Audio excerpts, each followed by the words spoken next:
অশান্তির বাতাবরণ তৈরি করা যায়। কিন্তু সেখানে আপনারা জানেন যে গত পরশুদিন নাকি 2জন মহিলা অ্যারেস্ট হয়েছে এবং 2জন ছেলে অ্যারেস্ট হয়েছে। আমার জানা নেই, আমি ছিলাম না।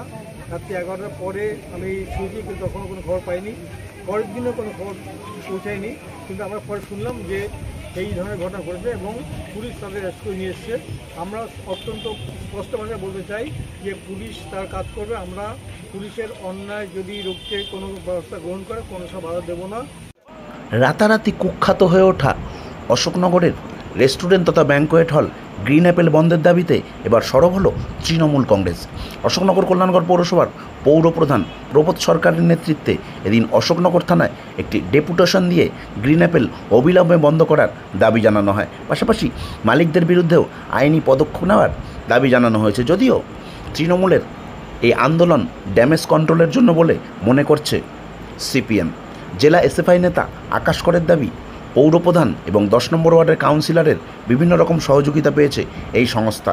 যদিও প্রবোধ সরকার জানান তার কাছে ওখানে কোনো অসামাজিক কাজ হয় এমন খবর ছিল না। পুলিশ যে পদক্ষেপ নিয়েছে তাকে তারা সমর্থন করেন এবং কড়া আইনি পদক্ষেপ নেওয়ার জন্য তিনি আবেদন জানিয়েছেন। অন্যদিকে জেলা এসএফআই নেতা আকাশ করের দাবি, তৃণমূল নিজেদের ড্যামেজ কন্ট্রোল করতেই এই আন্দোলন এবং ডেপুটেশনের ব্যবস্থা করেছে। সাধারণ মানুষ সবটা জানে এবং সবটা বোঝে।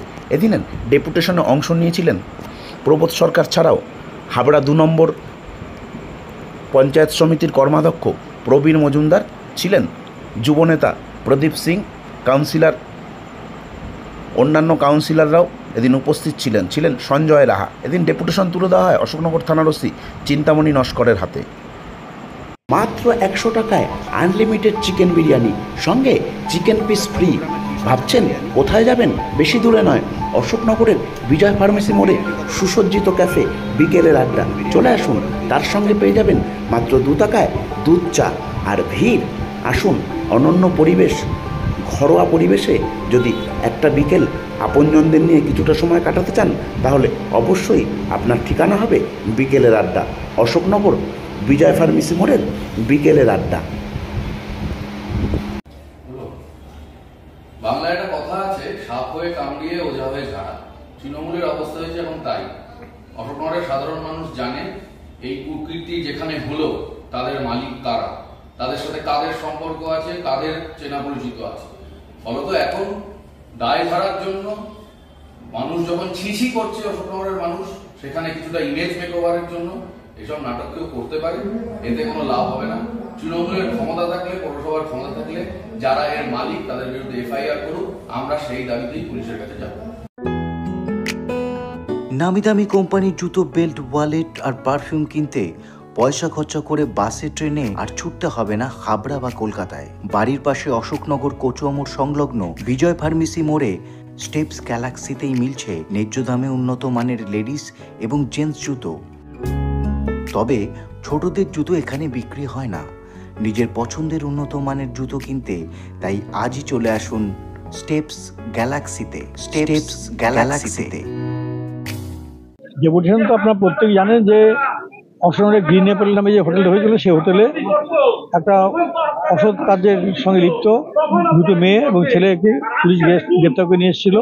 এবং আমরা জানার পর থেকেই আমরা এই ব্যাপারে সোচ্চার হই এবং আমরা অশোকনগরের পক্ষ থেকে, তৃণমূল কংগ্রেসের পক্ষ থেকে এটা জানাই যে আমরা তৃণমূল কংগ্রেস কখনোই অন্যায়ের পক্ষে দাঁড়াবো না। আমরা থানা পুলিশকে আরও স্পষ্ট ভাষায় বলতে চাই যে আপনারা আপনাদের মতো শাস্তি প্রদান করুন, আমরা আপনাদের সঙ্গে আছি এবং যারা হোটেলের মালিক তাদের অবিলম্বে গ্রেপ্তার করতে হবে। আমরা চাই যে উপযুক্ত শাস্তি হোক এবং ওই এলাকার মানুষের শান্তিতে বসবাস করুক, কারণ এই এলাকার হোটেলটা বন্ধের দাবি করছেন। আমরা অবশ্যই বন্ধের দাবি করেছি, লিখিতভাবে দিয়েছি, বন্ধের দাবি করেছি এবং হোটেল মালিককে গ্রেপ্তার দাবি করেছি।